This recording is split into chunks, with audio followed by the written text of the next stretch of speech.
I first met Isabella, my future wife, when I was 24, not 20 as some might assume. After finishing my studies, I took a job as a legal assistant at a construction site. Isabella, on the other hand, worked as a nurse at a nearby hospital. Our connection was sparked through mutual friends, and after a whirlwind romance, we were married just 6 months later. We moved into my mom's modest 3-bedroom apartment, and a year after that, we were blessed with our son, Tony. 2 years later, our daughter, Harper, joined us. Those early years were challenging, to say the least. It was a time of hard work and unforgettable memories, but money was tight, jobs were few and far between, and we made do with whatever odd jobs we could find. Isabella's nursing salary just covered the essentials, and we struggled, but we did our best. Then one day, an old classmate reached out with a job opportunity. He was running a construction business specializing in building wooden baths, saunas, and gazebos, and there was plenty of work available. The pay was great, and life seemed to improve. As the new millennium arrived, things continued to get better, and my classmate offered to sell me the business. Without hesitation, I seized the opportunity, and from that moment our lives really began to change for the better. Isabella decided to leave her nursing career and went back to school to become a cosmetologist. I bought a room for her, and she opened her own beauty salon. Over time, our children grew up fast. Both of them graduated from university. Tony went on to further his studies at the institute and eventually secured a job abroad. Harper earned a degree in foreign languages and married a man who, coincidentally, now works for me. They're doing well, and we now have a cherished grandson, followed by a granddaughter. Life is great on their side. My son-in-law is a respectable and courteous young man. These days, I've started thinking about passing the reins of the business over to him so I can finally kick back and enjoy life. To be honest, after all these years of hard work, I'm exhausted. My dream is simple: to live in a country house, grow my own vegetables, and spend time with my grandchildren. But here's the problem. Isabella and I couldn't be more different when it comes to our vision of a peaceful, comfortable retirement. Don't get me wrong. I'm 54 now, and the constant hustle is starting to wear me down. But for Isabella, life is only getting more exciting.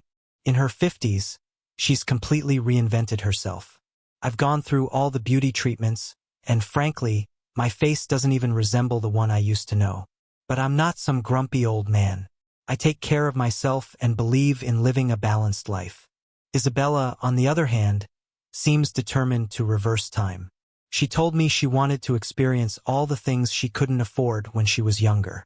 She asked me not to bother her with thoughts of grandkids or country life. Of course, I respect her wishes, and I want her to be happy. The one thing I did manage to persuade her to do was renovate the country house. She agreed, and not long after, she hired a designer. She showed me the plans, and the workers began major renovations. 3 months later, my accountant handed me a hefty bill for the project. I was shocked. It turned out that Isabella had instructed the designer to charge me for his services under the contract I had signed. I paid the bill, but I couldn't hold back my feelings. I called her up. Isabella, don't you think this designer's bill seems a bit excessive, considering the amount of work that's been done? Or did you somehow find the most expensive designer in town? I asked more bluntly than I meant to, but I was already frustrated. The repairs weren't finished yet, and I was still going to have to pay.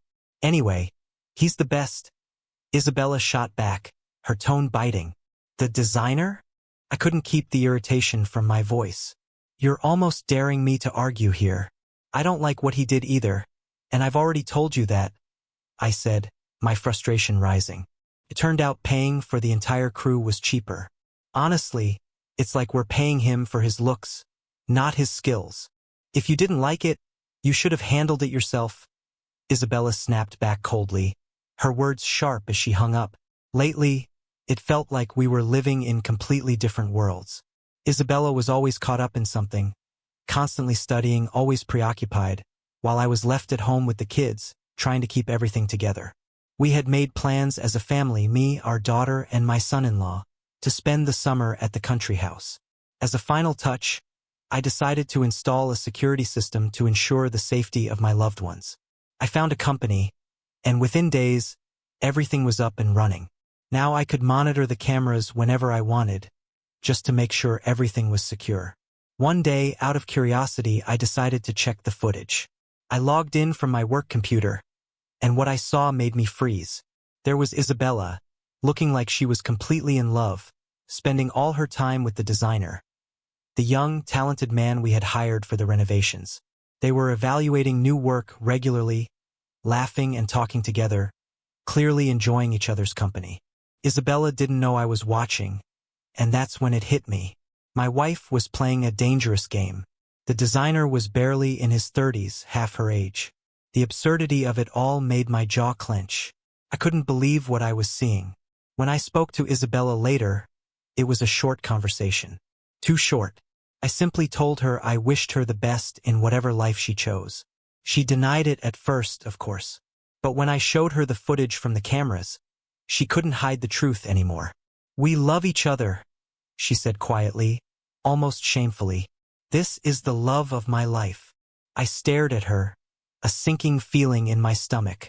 Maybe it's true what they say, women aren't foolish because they're truly foolish, but because they're women. It felt like watching an inevitable tragedy unfold right before my eyes. I moved to the country soon after, still managing my business but with the intention of passing it on to my son-in-law. I taught him everything I knew, and he was a natural. I trusted him completely. Meanwhile, Isabella's designer was living a high life at her expense, taking full advantage of her generosity. He reveled in the attention of young, beautiful women, all while pretending to be in love with my wife. I couldn't help but wonder when she would finally open her eyes to what was really happening. A month ago, my daughter told me the news. "Dad," she said, "he left Mom. He found a better option." Apparently, the designer had moved on to the daughter of a local politician, and, surprise, she was pregnant with his child. My daughter said that Isabella had been crying, regretting everything, and wanted to come back.